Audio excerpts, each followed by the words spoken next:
On today's episode of Dance Med Spotlight, I get the opportunity to chat with two amazing guests. First, we have Dr. Rosa Pasculli and Dr. Emma Faulkner.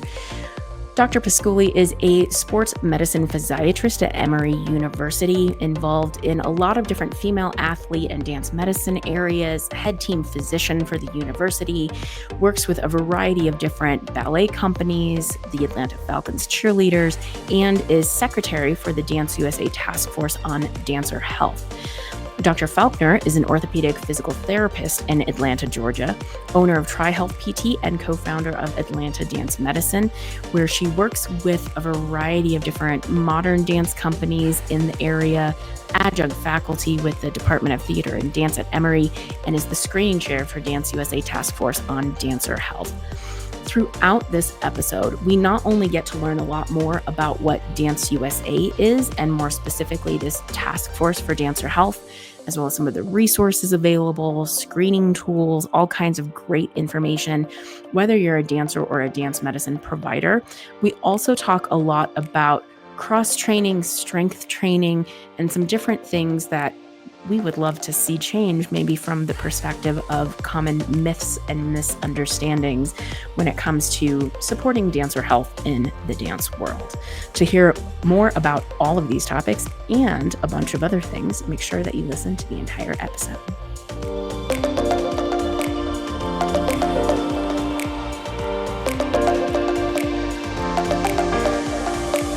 Welcome back to another episode of Dance Med Spotlight, where we talk about all things dance medicine and dance science. Today, I am excited for two guests joining me, Dr. Rosa Pasculli and Dr. Emma Faulkner. Welcome. Thanks for having us. So my very first question for everybody is always, tell us a little bit about your professional journey and what got you interested in working with dancers in the first place. We'll keep it kind of general like that. I guess I'll go first. So I think, like so many of us in dance medicine, I grew up dancing. I did more of like the competition sort of scene and did a lot of sort of jazz and hip hop focus, and competed through high school and college, and had several injuries that sidelined me for months, took me out of important performances. And I think, again, similar to a lot of dance medicine professionals, had an interaction or two that was not favorable for me with a healthcare practitioner. And that really sort of fueled my desire to take care of dancers. And I decided to go to medical school and was lucky enough to kind of keep dancing through that process, which was great.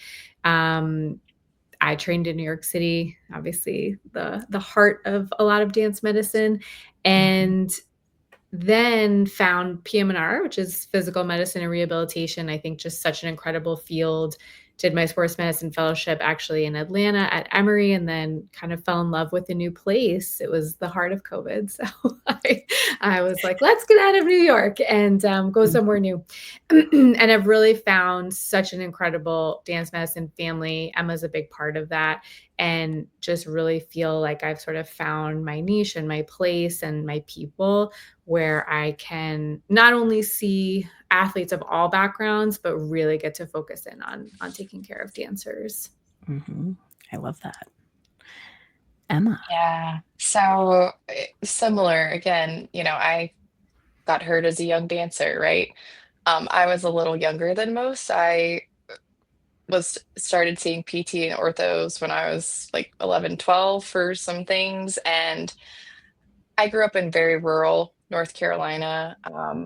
If you weren't a 70-year-old who had a hip replacement or on the local high school football team, one of the two PTs in the entire county, because that's all we had, they didn't know what to do with you. And so having this super bendy little 11, 12-year-old on their table, they were clueless. And I always knew I wanted to be in medicine somehow. I thought I was going to be a physician. Did not have a great experience with a physician in that early, formative medical experience for me. But the PT He tried, bless his heart. He was great. He listened to me and he validated me. So that was kind of like, huh, maybe that's a little better than sort of the unfortunate experience I'd had with the ortho in that moment, who did not validate anything.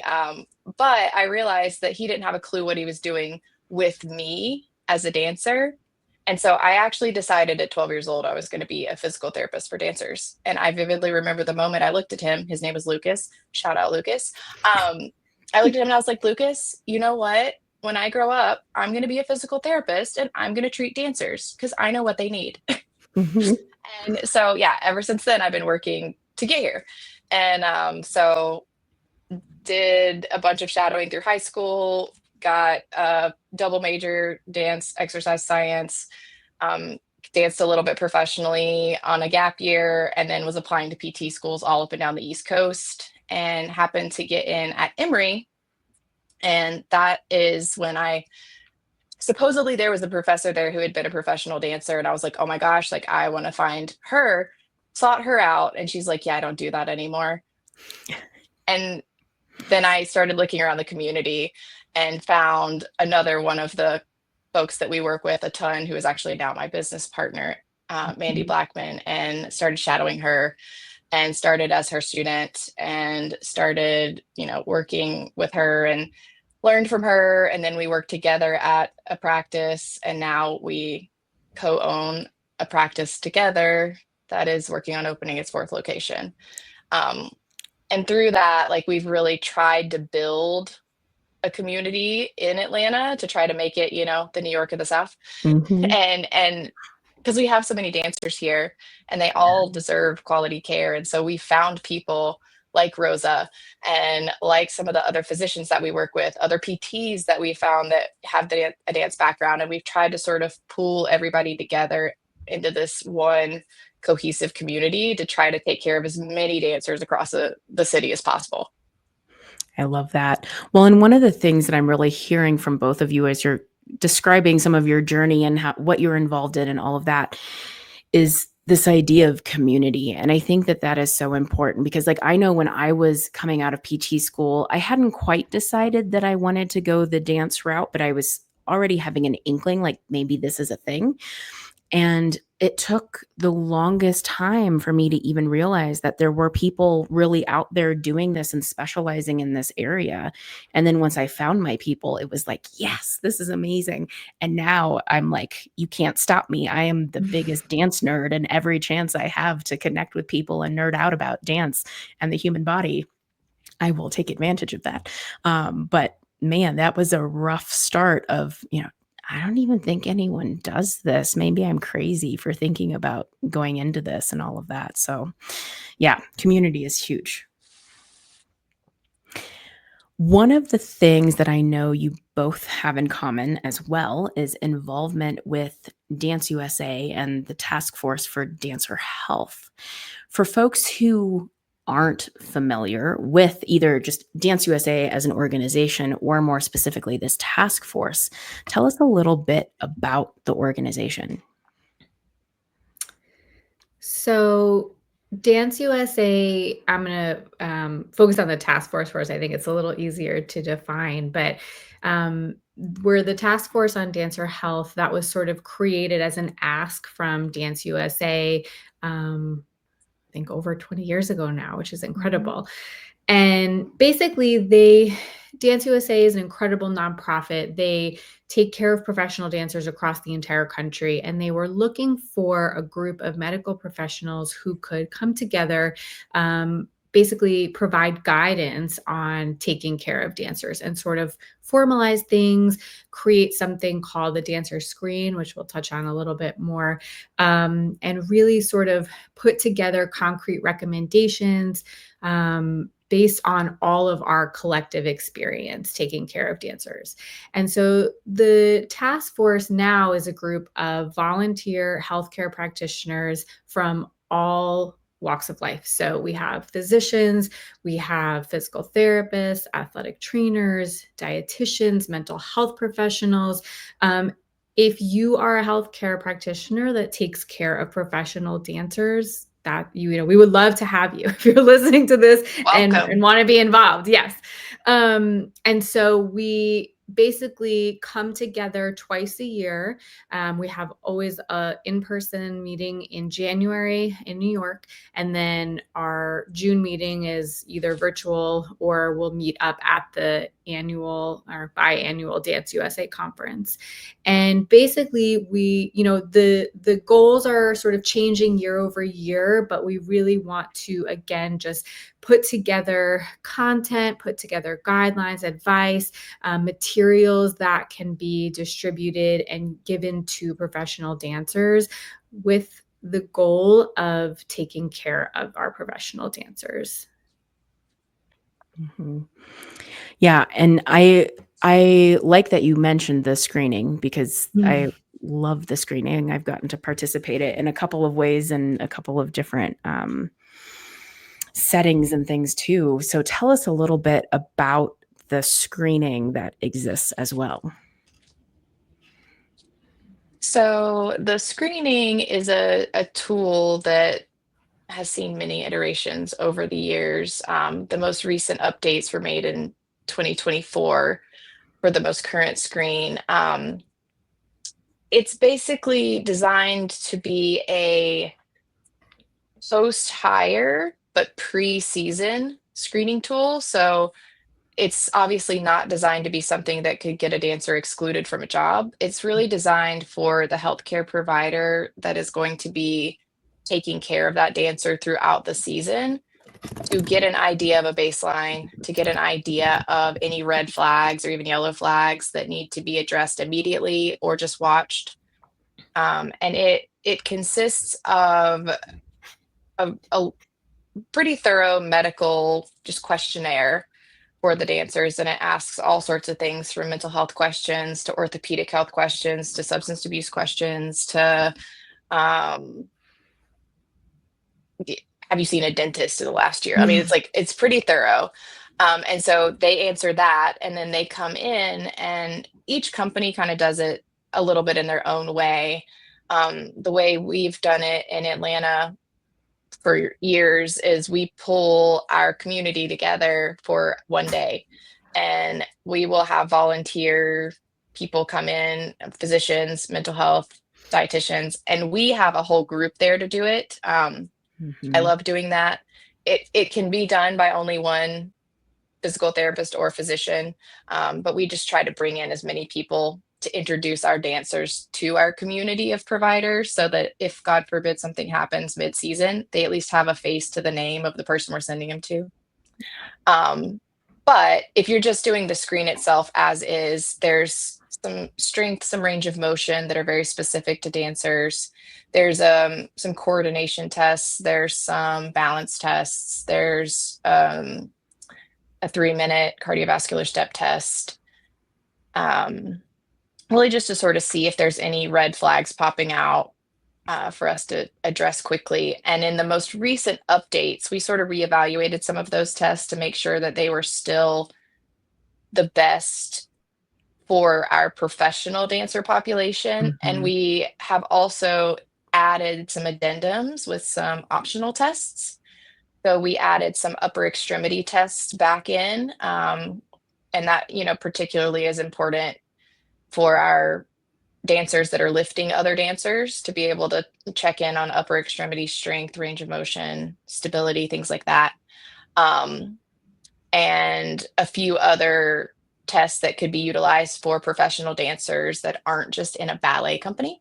And then we also have a version that is called our All Abilities screen that could be utilized by dancers that are wheelchair users or dancers that utilize other assistive devices, crutches, AFOs, things like that. So it really looks at a few other specific things for dancers that aren't our traditional ballet dancer, but maybe a modern or contemporary dancer that's either an ambulatory or non-ambulatory wheelchair user. So it's very inclusive. At least we've tried to make it very inclusive of all styles now, because it used to be fairly ballet focused. And so we've expanded it, and not all of those tests have to be on there. So really it's designed to be done if it's one dancer, one provider in about a half hour to 45 minutes. But if you can knock out your whole company in one day, that's great. But Mhm. that takes a village. Um, and then we also have a version that is designed more for the freelance professional dancer. And so we have the Day of Dancer Health that a lot of cities will do, and they'll invite all their freelancers out, and they'll have that sort of volunteer team of people to run this screen for the freelancers. And in that instance, the screen is more for the dancer Mhm. because they don't necessarily have a provider that will be following them throughout their season. But it's to get information on, oh, I'm really tight in this one side. Maybe I should focus in on that. Or, oh, I have really terrible balance after I've sprained my ankle 9 times on this one side. Maybe I should work on that a little bit more. Or, oh, my heart rate gets too high during the step test and it stays there and I can't get it to come down. Maybe I should make an appointment with a physician or, see a cardiologist and just assess and make sure there's nothing going on. So it's really that's more Mhm. for dancer information purposes. So we have lots of ways to use it to really try to capture as many of these professional dancers from the freelance world to the company world to the contemporary world to the tap world to the hip hop world, as much as we can, just to make sure that they're able to stay healthy and dance to their highest ability for a long time. Mhm. One of the things that I've found really interesting when I've helped with some of these screenings in different ways is how much information can be brought to light to a dancer about how their own body is functioning. I think sometimes we think of dancers as being these very like sort of body intuitive people where it's like, "Oh, I know what's happening." But when we are able to really uh, discreetly pull out some of these pieces of information. It's like, ooh, I really am a lot tighter on this side. Or, I didn't realize how hypermobile I was until you actually went through these specific tests. So that was something that was really interesting just to see, especially when it was one day of churning through a bunch of people and seeing that pattern starting to emerge more and more through that group. Yeah, it's Yeah. definitely helpful for provider and for dancer.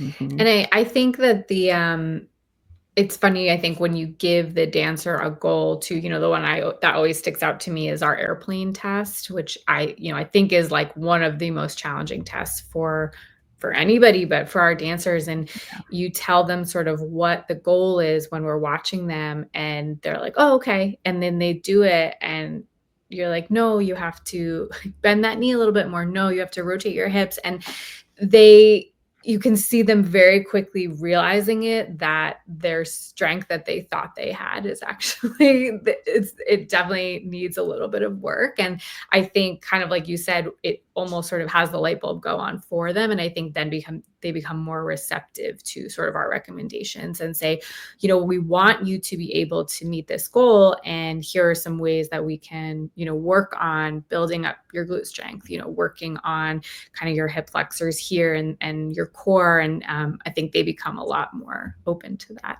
after they try it. Mhm. Yes, that airplane test is a brutal one. It's That's hard. the one that takes them out. Mhm. It's that or the eyes closed Yeah. balance, just in Yes, passe. Because our yes. dancers year after year would come back and they were like, I've been practicing. Because like Mhm. the first year they closed their eyes and went boop. And then the Mhm. second year they came and they're like, oh, I've been working so hard on this. Let me show you. And then they could do it better. So it can definitely be a good tool for inspiration as well for the dancers. Yes, absolutely. For staying on the topic of this screening, if people wanted to utilize this rather than trying to recreate the wheel and put all of these different assessments together, how would people get the information or maybe suggestions of trying to find a group of people to come together and have like this day of dance type of idea?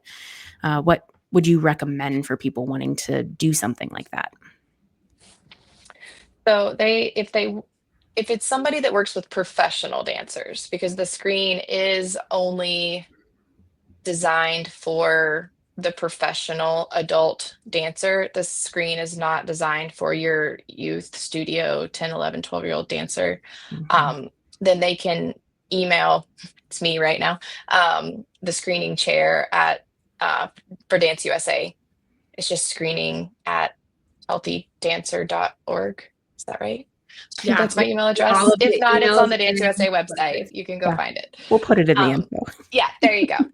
You can email there and chat with me about it, and I can just make sure it's appropriate for the population that you're trying to screen, and then I can work on getting you the forms. And then if you're really looking to set up a day of dancer health or something like that in your city, I would definitely say find all of your friends in your city.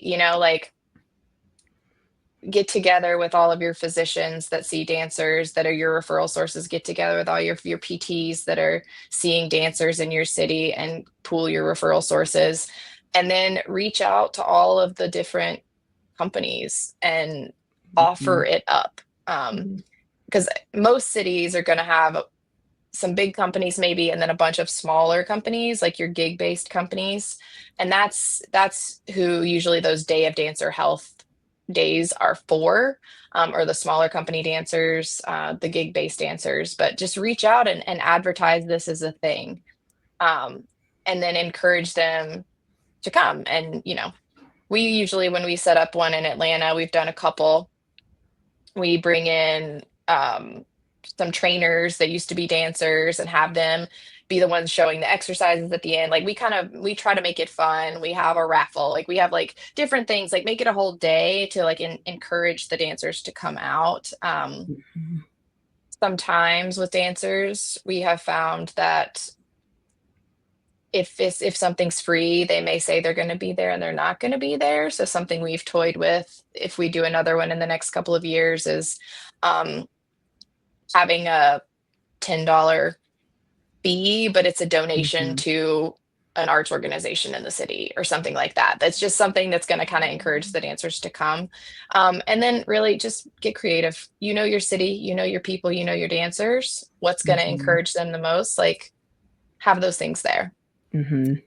The only thing I'll add to that too is for the people who are organizing it, I would definitely recommend planning what you do when you get positive flags, right? So when we do screens, you have to think about, okay, well, what happens as the next step if someone screens positive? So like a great example is, what one of my dancers, we just did this. I take care of the Atlanta Falcons cheerleaders. We did this for the first time this year. And, we have, new murmurs being found on exams. And, Mhm. you have to be ready with a cardiologist referral. You have to know, if they're asking for a GYN referral, where you're going to send them. If there's issues on the exam you're finding, be ready like with a physical therapy referral. So I think just planning for those positive screens, right? Because that's exactly what this is. This isn't a catch-all, but you are hopefully bringing some issues to the forefront that we can work on, but you also have to have those referral sources sort of ready to go. Mhm. Yeah, Yeah. because I mean, being able to just immediately give them that information rather than trying to follow up later somehow or something like Mm-hmm. that. Like anytime we have that gap, there's potential sort of fallout. Attrition. Yep. Yeah, Yeah. exactly. Yeah. We keep a running list of providers in Atlanta, all different providers, pediatricians, orthos, surgeons. We even Mhm. have mental health. Like we have OBGYNs, cardiologists, dentists, massage therapists, Pilates instructor. We have a list that we literally, for screening days, we will print out a bunch of those lists and give them to different providers. So if the provider picks up on a red flag, they can literally just circle, oh, you live up north of the city and you need an orthopedist. Well, they're up north of the city. They'll circle it and hand it to them, and it's got their contact information on it and everything.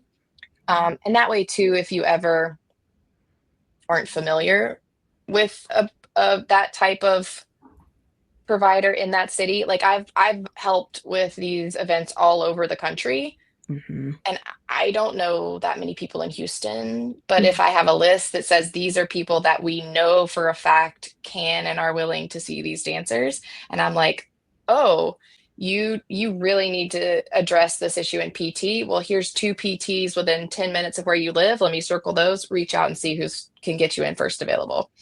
So just a running list is super helpful, and then you can have that available right off the bat.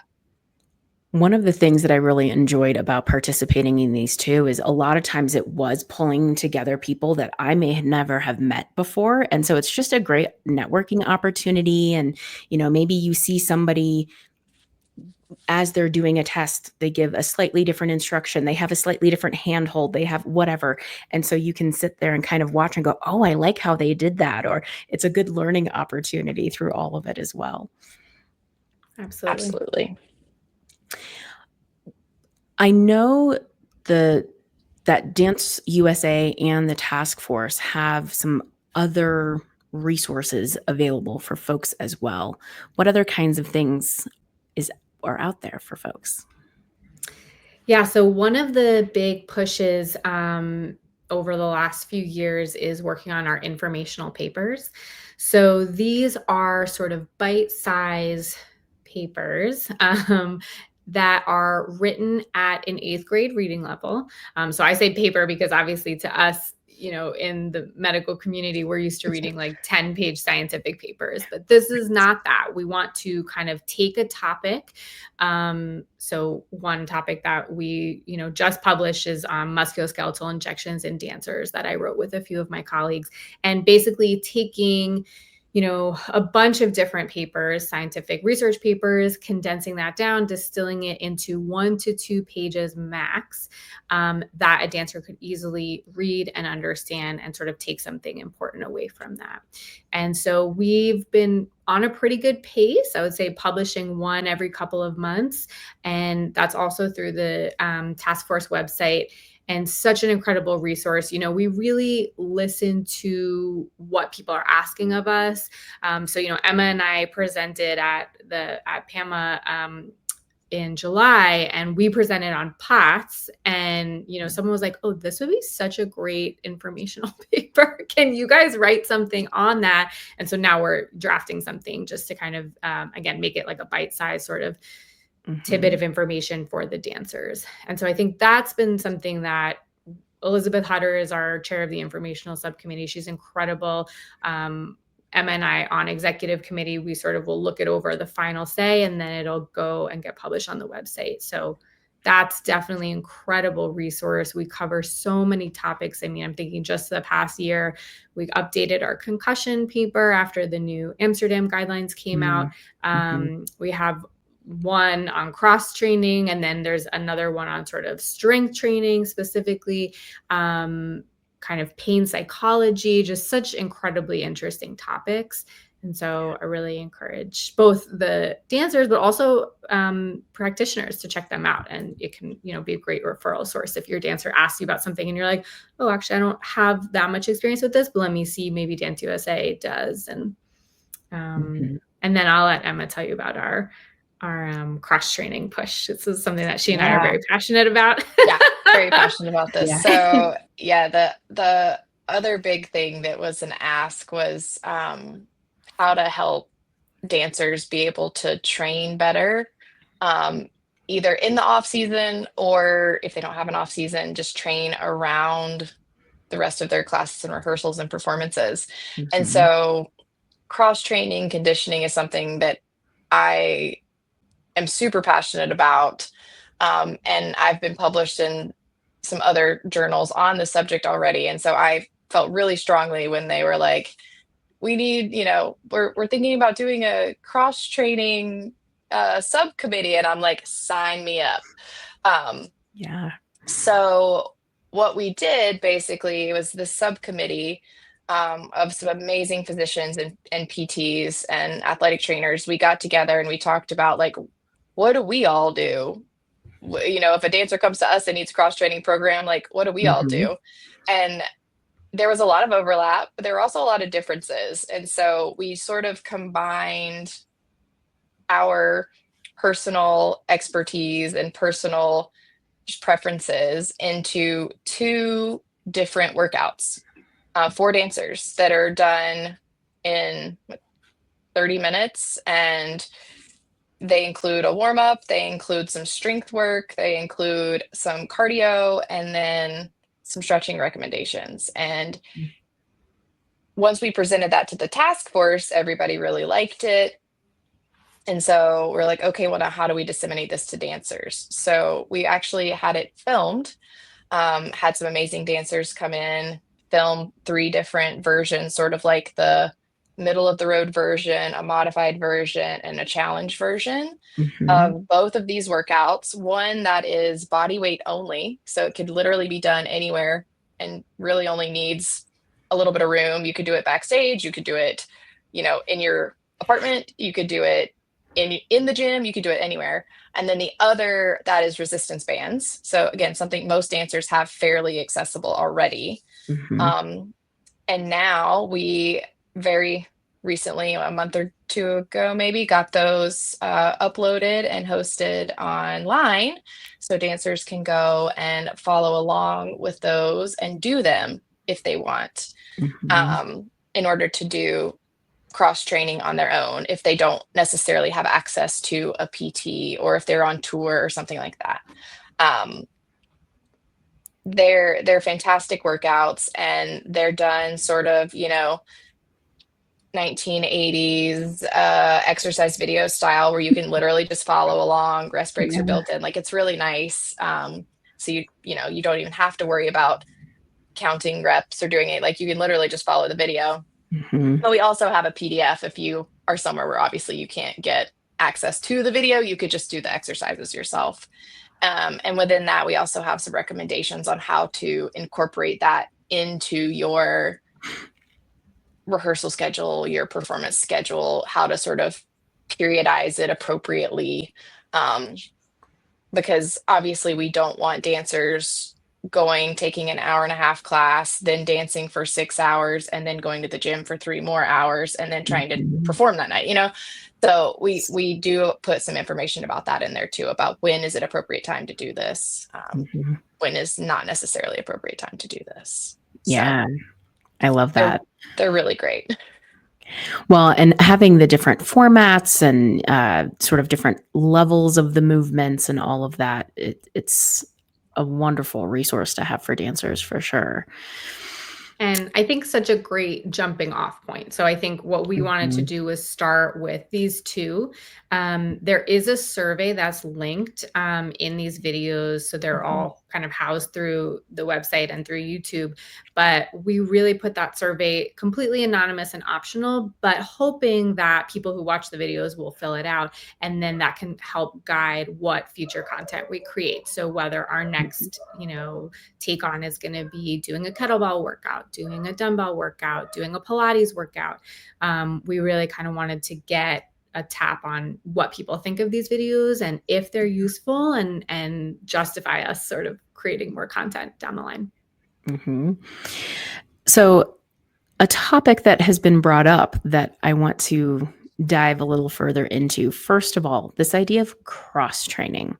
I think sometimes when particularly folks who aren't in sort of the health and wellness realm hear cross training, it gets interpreted as a lot of different things. Maybe give us a bit of a definition of what cross training is, or what we would ideally like to see as cross training for a dancer.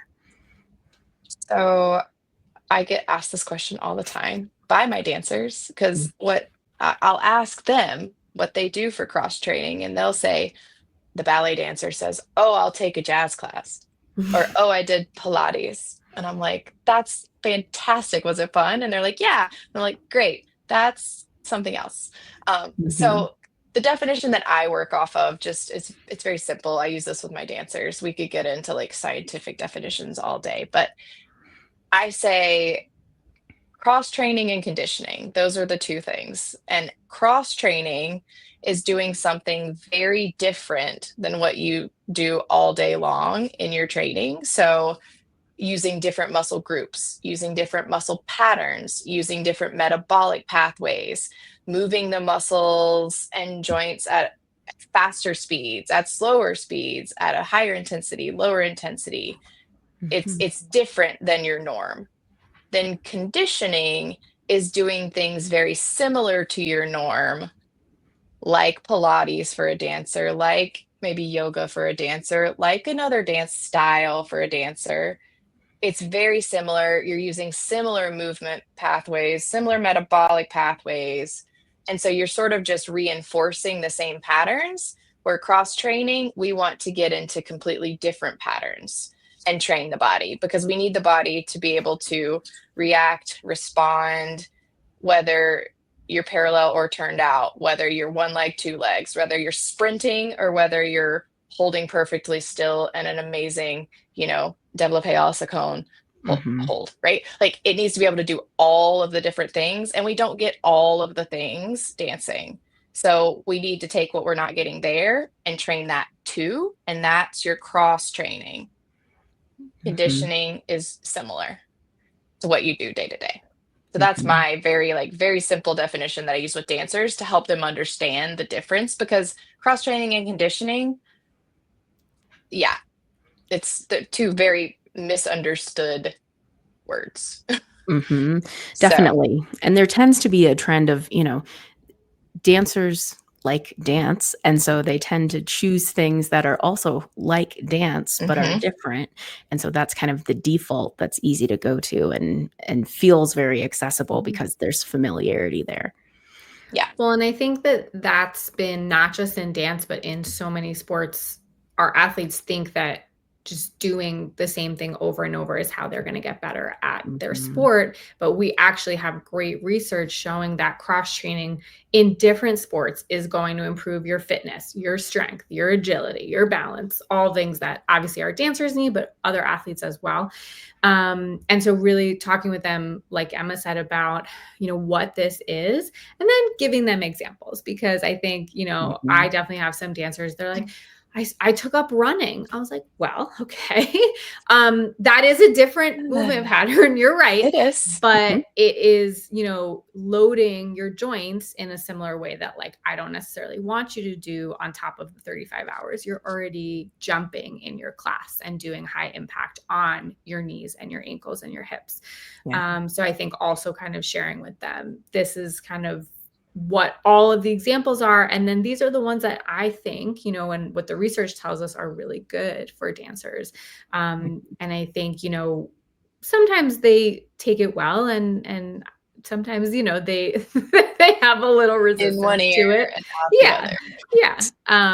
But I think, the buy-in that we get happens once they start doing it, and they really feel and see themselves get so much stronger and mentally stronger and less injury prone, and all of these things that we know are so great about cross training that we're trying to get them to buy into.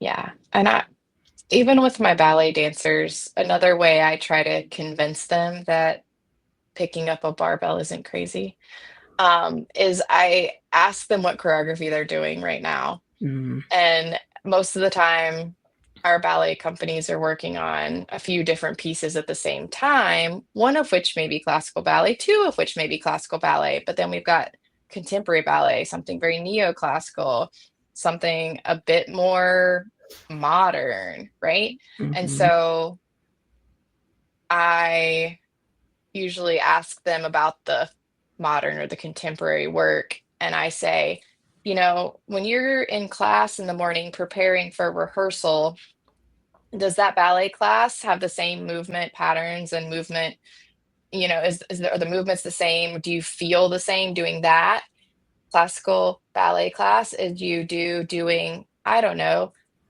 Ohad Naharin's -16, or some Ekman piece where you're squatting on a box for 7 minutes straight? Are you doing that in ballet class? And they're like, no. And I'm like, cool. Well, how about we do something that's going to prepare you for that? Like a squat with the barbell or a dumbbell, because you have to carry that box that you squatted on for 7 minutes now to the other side of the stage and squat on it again. So, and then they're like, oh, that makes sense. Like, yeah, like we do ballet class, we do all that for the classical ballet piece, but what are you doing for the not classical ballet piece that you're also doing? That's cross training. You need to do that and train for that.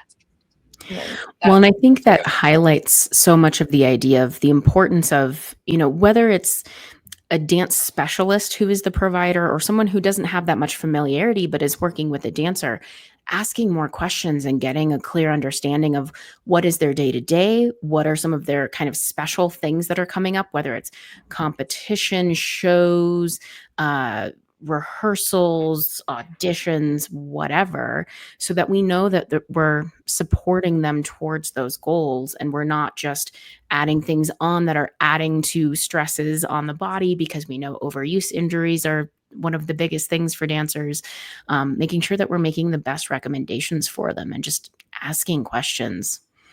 And just, yeah, getting an understanding of their movement patterns. I teach a lot of medical students, residents, and fellows, and I think a lot of people feel very scared of seeing dancers because they're like, I don't speak the language. I don't know how to do that.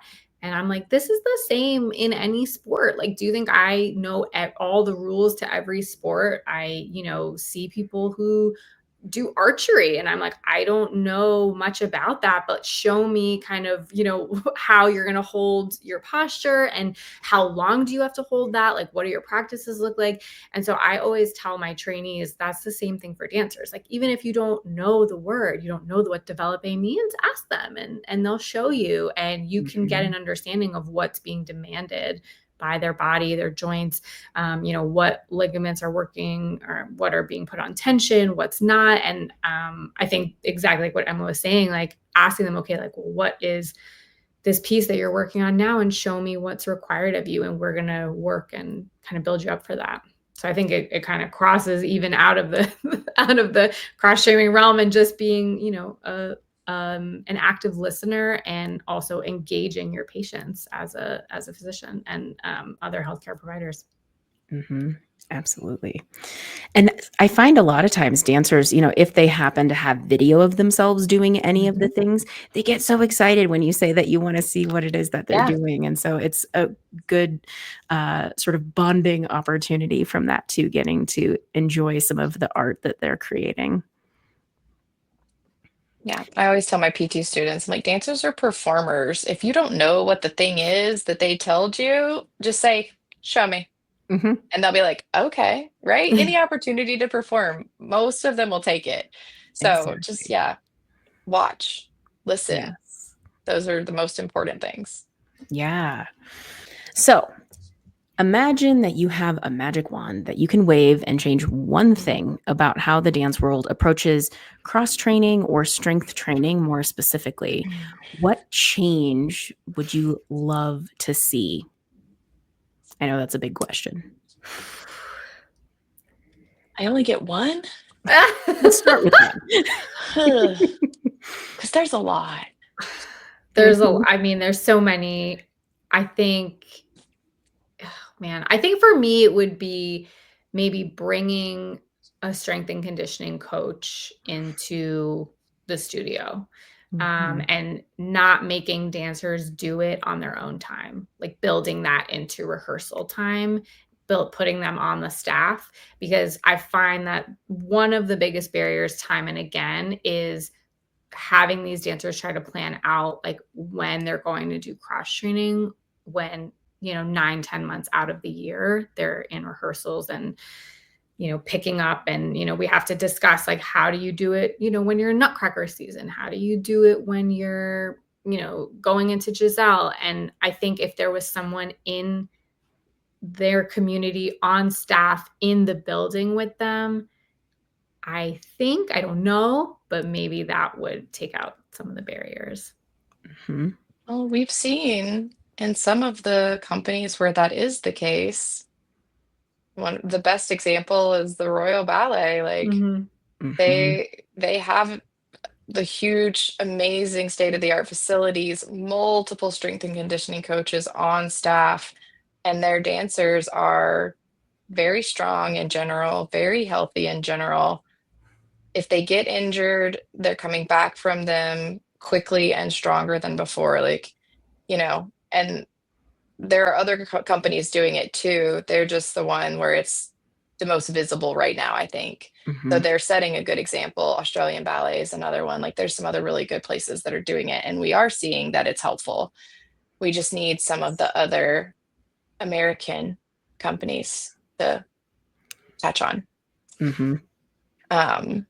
Because I do think that would really be helpful to have it readily available to the dancers, and prioritized from the organization down, and not Mhm. putting all of the onus on the dancer to find the time, fund it themselves, figure out how to strategically enter it into their work week, like all of that. If that was a little bit more removed from their decision making, I think we'd have a lot more compliance and consistency, and it would be the dancers would be getting the most benefit from it Mhm. possible. Mhm. Um, but I think the other thing that I would really like to see happen,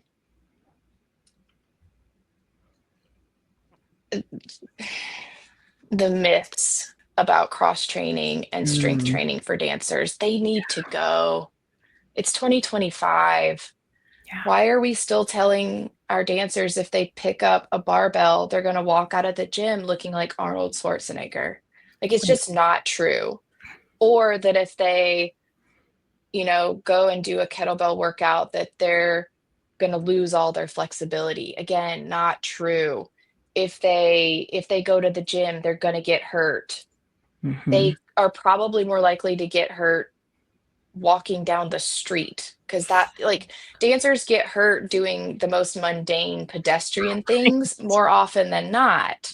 Mhm. Like, I had a dancer sprain his ankle getting out of his car at his house. Like, Sounds great. you know when I was a dancer, was walking up the stairs to my studio and broke my foot, not in the studio, on the stairs. So, it sure, could they get injured in the gym? Absolutely. Could they get injured in the studio? Absolutely. Could they Mhm. get injured in the grocery store? Absolutely. So it's not, there's no reason. I hope you wouldn't tell a dancer not to go to the grocery store because they might get injured. Right. So again, Right. the myths, they just have to go, because we know so much. Why are we still perpetuating such outdated and repeatedly proven to be false narratives to these dancers? Mhm. Because weightlifting, even weightlifting fairly heavy weights, is not going to make you bulk up, especially not overnight, and especially not with as much dancing as these dancers are doing. Bulking up and building muscle and putting on muscle like a bodybuilder and getting really big takes a lot of food, a Yes. lot of rest, sleep, supplements, tons of protein, like specific training parameters. Mhm. Going and doing some strength training in the gym for 45 minutes 3 times a week is not going to do it. Yeah. It's also not going to make you lose your flexibility. You might get a little tighter at first while your body's learning these new movement patterns and learning how to move with that different resistance, but give that a few more weeks and continue your stretching, continue your dancing. That's not a muscle shrinkage problem. That's that's your neuromuscular system needing just a little bit of time to adapt to this new stimulus, Mhm. and men need to go to the gym, women shouldn't. I'm sorry, That's the absolutely worst one. not. Right. I Yep. will fight you over that one. That is the Mhm. surefire way to get me mad. I will Mhm. chuck a barbell at you, because no, like, especially not with the choreography of today. Yes, you've Yes. got your traditional roles where it's typically a male lifting a female, but we have women lifting women, men lifting men, women lifting men. We've got Mhm. moving sets. We've got lifting parts, pieces, so many things where you need to be strong and you need to be stable as both a man and a woman. If you're non-binary, you still need to be strong.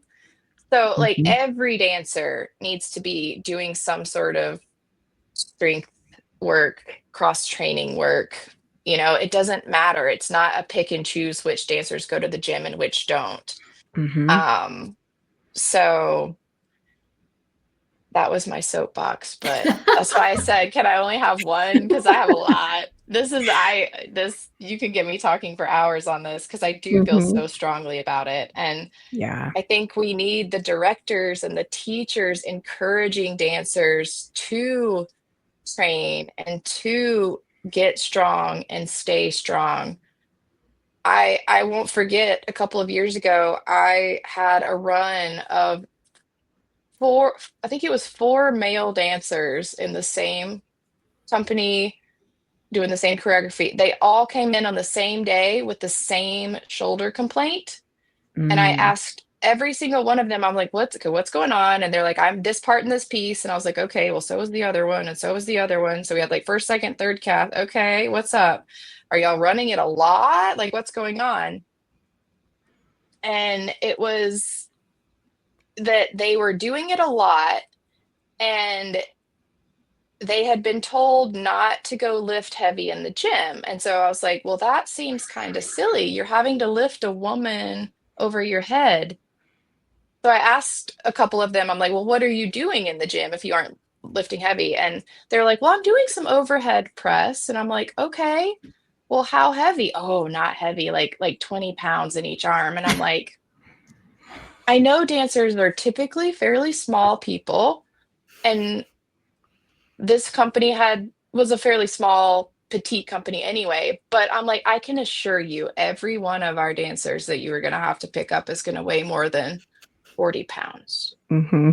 So I'm like, we're doing a disservice if that's the messaging that we're giving dancers, because how could you expect a dancer to safely lift another dancer over their head if all they're lifting in the gym is 40 pounds? But then you're going to ask them to do that over and over. And dumbbells don't move. People do. Yeah. So if you get a dancer over your head in a lift and they happen to not quite have their center, or your position of your hold for the lift is just a little bit off, you're going to have to really be able to adapt very quickly, or you're going to have four of the same shoulder complaint in a row on the same day. Yeah. So it's just so important. And so the messaging from the providers, from the company leadership, from other dancers to their peers, it's really, really important. And I'm hoping we can finally in 2025 shift away from some of this archaic thinking about weight training, cross training, strength work for our dancers, and push them to meet up with the choreography demands that are already on them. Right. So that hopefully, I'd like to be out of a job one day. Like, I'd love it if I didn't have to work and all my dancers were just happy and healthy. Like, that's my dream. Yeah. But yeah. we'll see. And there's so much that we know through research and all of this, where I feel like so many of the complaints or things that you hear from dancers get addressed by a good strengthening program that targets the right areas. Like, I stretch all the time and I can do my splits, but when I have to hold my développé, I can't do it. And it's like, well, because we need to make you stronger in this position to be able to hold it there. And you can stretch all day. It's not going to make a difference for that element of it. And so, yeah, I mean, there's so many different things like that. Getting over on a point shoe box, well, maybe there's some strength stuff that we can work on to help with some of that. I mean, the list could go on of examples, but it's like, we know this stuff works. Now we just need to get everyone to do it. Change the culture, which is, I think, a lot of what we're trying to do. Yes. And it doesn't need to be a big burdensome thing or something where artistic directors or company owners or anything like that need to make some big, wild, crazy something in order to make it happen. Changes can start small, and having adequate support in different ways. And yeah. So at this point, I think it's a good opportunity for a special segment on the show.